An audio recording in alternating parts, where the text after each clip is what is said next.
ಪವಿತ್ರಂ ಚರಿತಂ ಯಸ್ಯಾಃ ಪವಿತ್ರಂ ಜೀವನಂ ತಥಾ ಪವಿತ್ರತಾ ಸ್ವರೂಪಿಣ್ಯೈ ತಸ್ಯೈ ಕುರ್ಮೋ ನಮೋ ನಮಃ.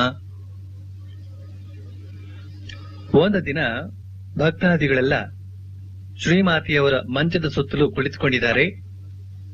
ಆಗ ಮಾತಿನ ನಡುವೆ ಕಿಶೋರಿ ಬ್ರಹ್ಮಚಾರಿಗಳು ಕೇಳ್ತಾರೆ, ಅಮ್ಮ, ಶ್ರೀರಾಮಕೃಷ್ಣರು ಅವರ ಭಾವಚಿತ್ರದಲ್ಲಿ ಪ್ರತ್ಯಕ್ಷವಾಗಿ ಇದ್ದಾರೇನೋ ಅಂತ. ಅದಕ್ಕೆ ಶ್ರೀಮಾತೆಯವರು ಹೇಳ್ತಾರೆ, ಯಾಕಿಲ್ಲ, ಛಾಯಾ ಕಾಯ ಶಮಾನ್, ಮೈಯು ನೆರಳು ಸಮಾನ. ಈ ಚಿತ್ರ ಅವರ ಸ್ವಂತ ಮೈಯ ನೆರಳು ಅಂತ. ಆಗ ಕಿಶೋರಿ ಬ್ರಹ್ಮಚಾರಿಗಳು ಕೇಳ್ತಾರೆ, ಹಾಗಾದ್ರೆ ಅವರ ಎಲ್ಲ ಭಾವಚಿತ್ರಗಳಲ್ಲೂ ಅವರು ಪ್ರತ್ಯಕ್ಷವಾಗಿ ಇದ್ದಾರೇನೋ ಅಂತ.